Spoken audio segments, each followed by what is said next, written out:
the day I shut off power to an entire neighborhood, was the day everything changed. But the truth is, this story didn't start with revenge. It started with an inheritance that I almost didn't even want. 3 months ago, I got a phone call that completely changed my life. It was early morning. I remember that clearly because I almost didn't pick up. Unknown number. I figured it was spam, but something told me to answer. And I'm glad I did, because on the other end of that call was a lawyer. His voice was calm, professional, and within the first few seconds, I already knew something was wrong. He told me my grandfather had passed away. Now, we were extremely close. We didn't talk every week. We didn't have long conversations. But he was still one of those people you never forget. The kind of man who didn't need to say much to be understood. Quiet, observant, always watching more than he spoke, and very, very particular about one thing: land. When I was younger, I used to visit him during summers. He would take me out early in the morning, walking along fences, checking posts, looking out over miles of land like he was reading a story written in dirt and grass. And every now and then, he would say something that stuck with me. At the time, I didn't fully understand it, but I remembered it. One thing he used to repeat often was, "Land doesn't lie. People do." Back then, it sounded like one of those old sayings. Something you nod at, but don't really think about. I didn't realize how important those words were until everything he owned became mine. After the call, everything moved quickly. Paperwork, documents, legal meetings, things I had never dealt with before. Honestly, I felt out of place, like I had stepped into a world I didn't belong in. When I finally sat down with a lawyer, I expected something simple, maybe a small property, some savings, an old house somewhere, something manageable. Instead, he opened the file, adjusted his glasses, and looked directly at me. Then he said, "You are now the owner of approximately 2,700 acres of land." I didn't respond immediately, because I thought I misheard him. 2,700 acres? That didn't even sound real. I actually laughed a little, waiting for him to correct himself. But he didn't. He just turned the document toward me and pointed. It was all there. Signed. Official. Real. A 2,700-acre ranch. In Texas. I didn't know what to say. I didn't know what to feel. Excitement? Maybe. Confusion? Definitely. Because the truth is, I had never owned land before. Not even a small plot. I lived in the city. My life was simple, predictable. I barely understood property lines, let alone how to manage something that large. But suddenly, I owned more land than I could even see. A few days later, I decided to go see it. I figured if this was mine now, I needed to understand it. The drive itself felt long. The further I got from the city, the quieter everything became. Less traffic, less noise, more space. And then, I arrived. The first thing I noticed was the silence. Not empty silence, but deep silence. The kind that feels alive. I stepped out of my car and just stood there for a moment, looking out, trying to take it all in. Miles of open land, rolling hills stretching into the distance, tall grass moving with the wind like waves. It felt peaceful, but also overwhelming, because for the first time, I realized something. This wasn't just land. This was responsibility. I spent the next few hours just exploring, driving slowly, stopping at different points, trying to understand the layout. There were fences, some new, some old, barns that had clearly been there for years, dirt roads cutting through the property, leading to places I hadn't even reached yet. Everywhere I looked, I saw signs of work, of effort, of time. My grandfather had built all of this, maintained it, protected it, and now it was mine. But then I noticed something that didn't quite fit. Right along the edge of my property, almost like it had been placed there deliberately, was a neighborhood. Not just any neighborhood, a perfect one. The contrast was immediate. On one side, wild open land, natural, uncontrolled. On the other, precision, order, a realization. Something wasn't adding up, because those power lines weren't just crossing my property. They were connected to it, and whatever they were powering was relying on something that might not even belong to them. And in that moment, I knew one thing for sure. I was about to find out exactly what. The more I followed those power lines, the clearer it became. This wasn't a coincidence.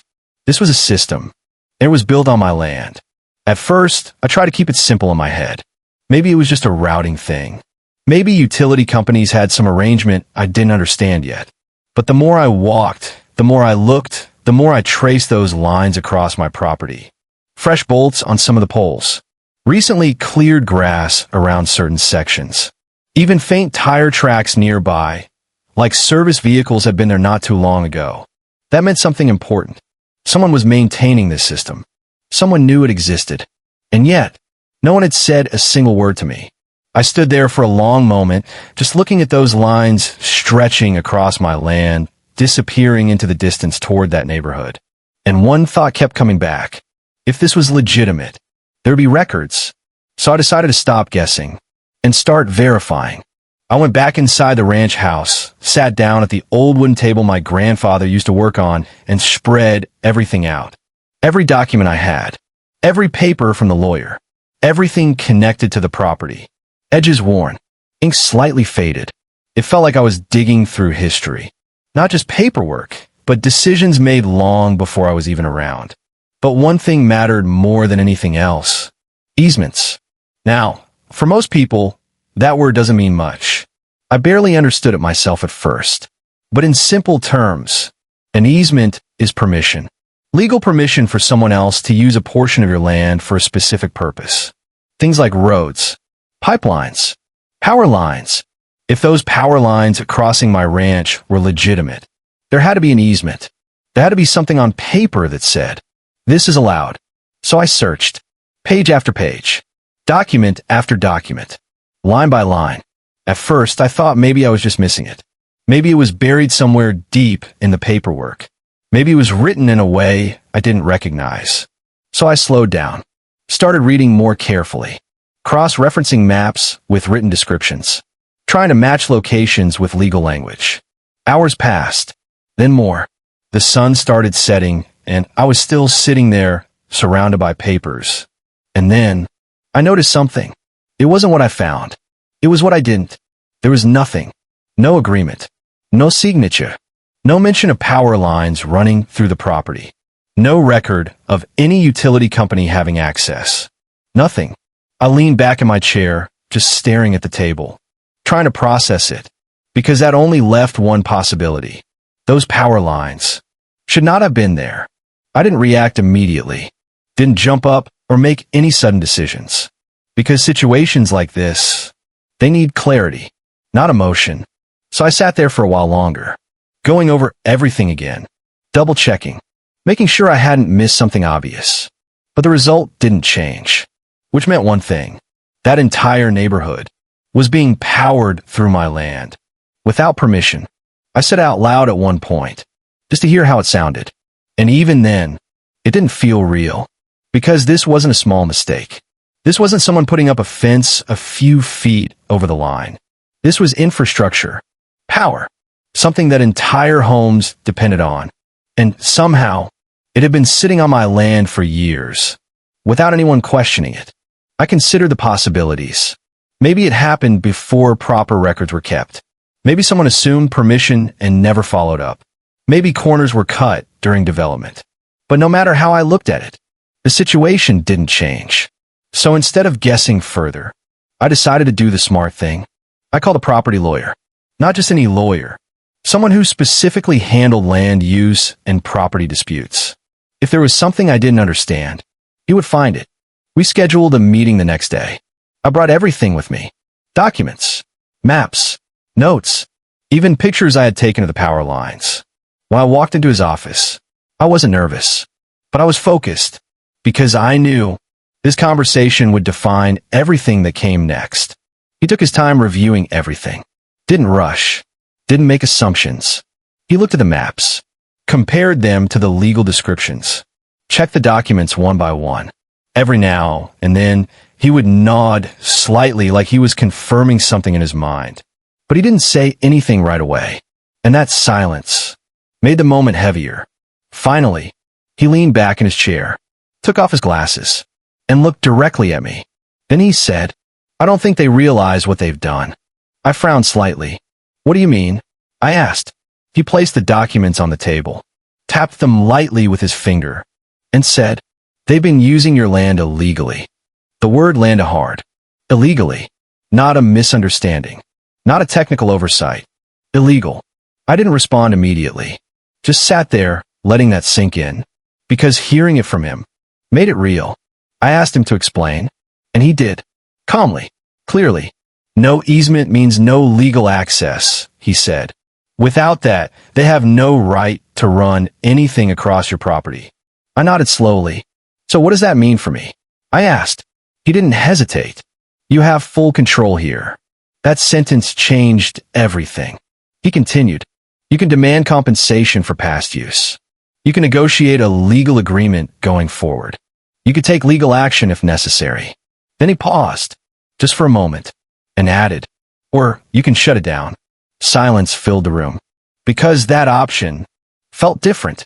It wasn't just legal. It was immediate. I didn't respond right away, because my mind had already started moving ahead.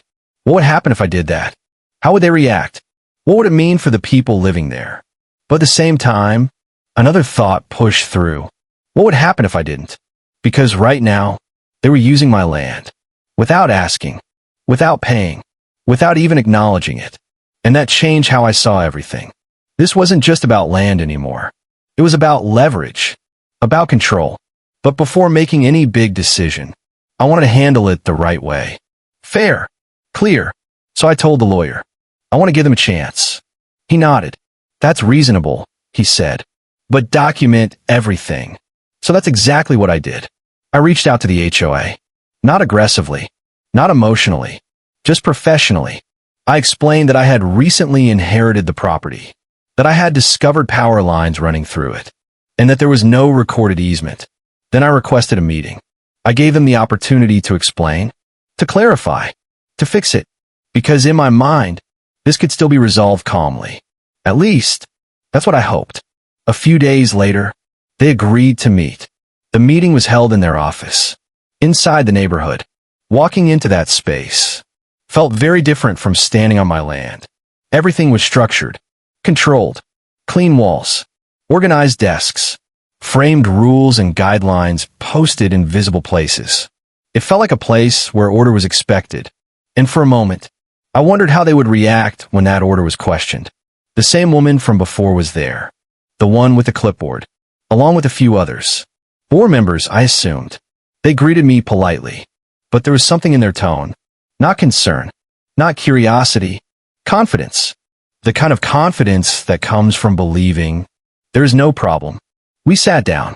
I placed the documents on the table and calmly explained everything. The property lines, the lack of easement, the legal implications. I didn't raise my voice, didn't accuse. I simply laid out the facts. And then I waited. For a moment, there was silence. I expected questions, confusion, maybe even concern. But that's not what happened. Instead, one of them leaned back slightly and said, "That infrastructure has been in place for years." Another added, "You can't just disrupt an entire community." I blinked, because that response wasn't what I expected. They weren't denying it. They weren't questioning it. They were dismissing it, like the legality didn't matter. Like time alone, made acceptable. I looked at them carefully, trying to understand what I was missing. But then it became clear they didn't see a problem, because in their world, they had always been in control. Rules were something they enforced, not something they followed. And for years, no one had challenged that. Until now, I sat there for a moment, letting that realization settle. Then I gathered my papers, stood up, and said calmly, "We'll need to resolve this." They didn't respond, not seriously. And that told me everything I needed to know. Because at that point, this wasn't a discussion anymore. It was a decision. And as I walked out of that office, one thought stayed clear in my mind. Control only exists until someone challenges it. And I was about to. I gave him 1 week. A clear notice. Simple terms. Plenty of time. I didn't rush it. Didn't try to pressure them. Everything was written clearly, professionally, leaving no room for confusion. I explained the situation, the lack of legal easement, the fact that their power infrastructure was running directly through my property, and most importantly, what needed to happen next. Either we formalize an agreement, or they stop using my land. It wasn't aggressive. It wasn't unreasonable. If anything, it was fair. I even made sure the notice was delivered properly. Documented. Received. Acknowledged. There was no way they could say they didn't know. And then, I waited. The first day passed. Nothing. Second day. Still nothing. By the third day, I checked my phone more often than I wanted to admit. Not because I was nervous, but because I expected at least some kind of response. A question. A request for clarification. Something. But there was only silence. By the fourth day, that silence started to mean something. It wasn't hesitation. It wasn't confusion. It was a decision. They were choosing not to respond. And by the fifth day, it became clear why. They didn't think I would act. In their minds, this was just another situation they could ignore. Another rule they didn't have to follow. Another person who would eventually back down. The sixth day passed the same way. Quiet. No calls. No emails. No attempt to resolve anything. And by the time the seventh day arrived, there was no frustration left. Just clarity. So I made a decision. If they didn't respect my land, they wouldn't use it. It wasn't about anger. It wasn't about revenge. It was about boundaries. Because up until that moment, they had never been forced to face one. That Friday evening, I drove out to the far side of the property. The location I had identified earlier. The main junction point. It wasn't obvious at first glance. Just a cluster of equipment near a line of poles. But after everything I had learned, I knew exactly what it was. This was the point where control existed. The sun was starting to set, casting long shadows across the land. The sky had that deep orange color. Right before it fades into darkness, everything felt still. No wind, no movement, just quiet. Too quiet. I stepped out of the truck slowly, closed the door behind me, and for a moment, I just stood there, looking out across the land. My land. Everything my grandfather had built, protected, maintained. And in that moment, I thought about him, about the way he used to walk these fields, the way he paid attention to every detail. The way he always said, know your boundaries. Back then, it sounded simple. Now, it meant everything. I took a few steps forward, toward the junction. Each step felt heavier than the last. Not because I was unsure, but because I understood exactly what this meant. This wasn't just flipping a switch. This was a statement. A line being drawn. I had already confirmed everything legally. Spoken to the lawyer. Reviewed every document twice. There was no risk, no doubt, just one action left. I reached out, placed my hand on the control, and paused, not out of hesitation, but out of awareness. Because once this happened, there was no pretending anymore. Everything would change. I took a deep breath and turned it off. At first, nothing happened, just silence. Then, slowly, the effect started to spread. Lights in the distance flickered, then disappeared. Street lamps, one by one, went dark. Houses that had been glowing moments before fell into shadow. Within minutes, the entire neighborhood lost power. And just like that, everything shifted. The quiet didn't last long. At first, it was confusion. People stepping outside their homes, looking around, trying to understand what just happened. Then came movement. Car doors opening, engines starting, headlights cutting through the dark. Phones lighting up, people calling each other, trying to figure out if it was just their house or something bigger. And then, realization. This wasn't a small outage. This was the entire neighborhood. And then came the chaos. More cars, more voices, more questions. From where I stood, I could see it all from a distance. The sudden shift from control to uncertainty, from routine to disruption. And then, my phone rang. I looked at the screen. I already knew who it was. I let it ring once, twice. Then I answered. This is unacceptable. Her voice was louder than before. No calm, no control. You've shut down power to hundreds of homes. I didn't raise my voice. Didn't match her tone. Because I didn't need to. No, I said calmly. You've been using my land without permission. There was a pause. A real pause. Not the kind where someone is waiting to speak again. The kind where something finally clicks. Where the reality of the situation becomes impossible to ignore. For the first time, she didn't have an immediate response. No authority. No certainty. Just silence. And in that silence, everything shifted. Because for the first time, they understood. Not just what had happened, but what it meant. That night, there were more calls. More messages. Some angry. Some demanding. But none of them mattered. Because the situation was already clear. The next morning, everything was different. The same neighborhood. The same people. The same place.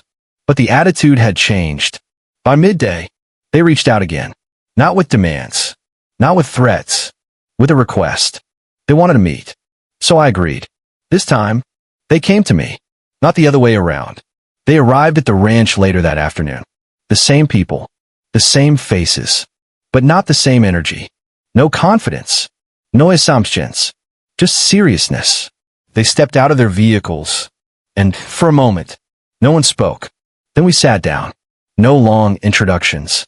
No unnecessary conversation. Just business. They placed the documents on the table. Prepared. Ready to resolve it. And this time, they listened. Really listened. We went over everything.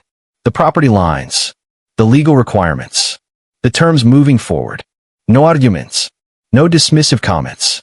Because now, they understood the position they were in. We reached an agreement.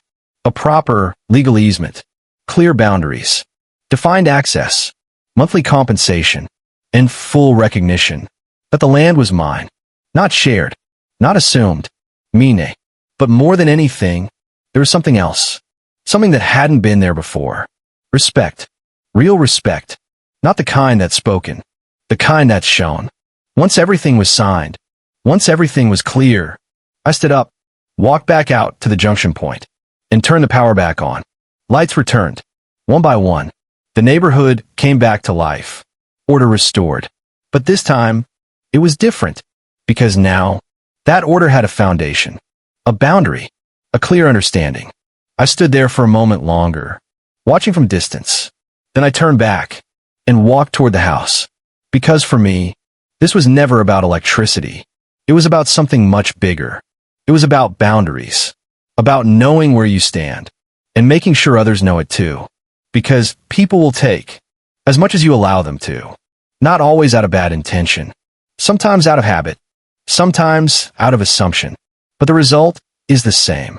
And sometimes, the only way to be respected is to remind people exactly who's in control. Not through words, but through action. And that day, they finally understood.